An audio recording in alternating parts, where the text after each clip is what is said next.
Hey guys, welcome to today's episode of The Loaf. It is a beautiful day outside as I'm looking through my window, so make sure that today you go outside and you get some time in whatever green space you have around in your house, and just enjoy the sun in whatever way you can. If you haven't watched Scott's youth group at home from yesterday, I would encourage you to go do so, because this is going to kind of be a tie-in to that, a little added on challenge for you guys at the end.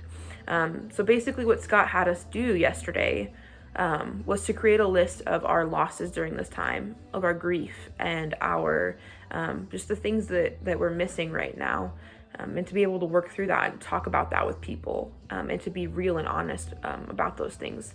So I'm going to read a passage from Philippians. It's Philippians 4:4-7, and this was actually written by Paul in a time when he was imprisoned.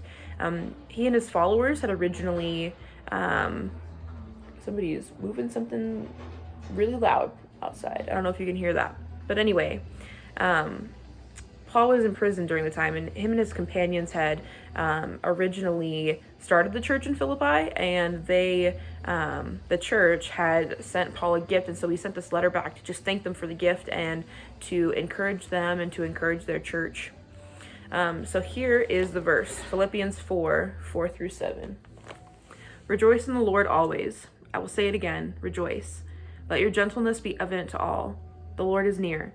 Do not be anxious about anything, but in every situation, by prayer and petition, with thanksgiving, present your requests to God.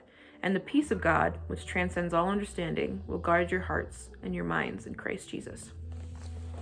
So the verse that I particularly want to spend some time on is verse 6. I think the Common English Bible, the way that verse 6 is stated is, don't be anxious about anything. Rather, bring up all of your requests to God in your prayers and petitions, along with giving thanks.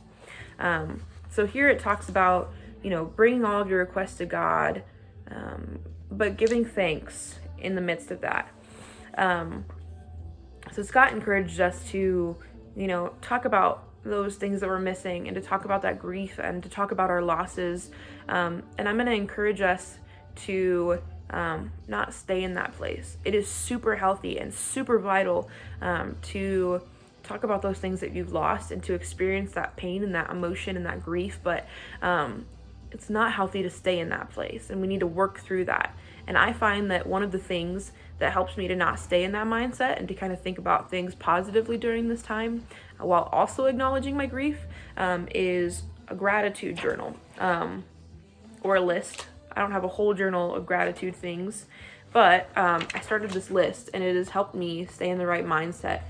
So for example, one of the things that I had as a thing of grief that I'm experiencing during this time is that NNU's physical school year was canceled. So we all had to move out. Online classes are still happening, but one thing that I have to be thankful for out of that is that I have a roof over my head, and the people underneath it, our family, friends, are taking care of me, and they love me wholeheartedly and want to support me.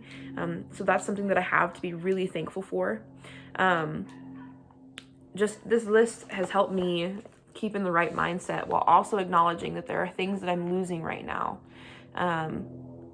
And the extra super duper encouraging thing that we have to remember through it all is that the peace of God, which transcends all understanding, will guard our hearts and our minds in Christ Jesus, as it says in verse 7. So I would encourage you today, make a list of your grief and your losses, as Scott wanted us to do yesterday. And also make a list of the things that you have to be thankful for. Make a gratitude list, and to just let that peace of Christ wash over you today, and to guard your heart and to guard your mind.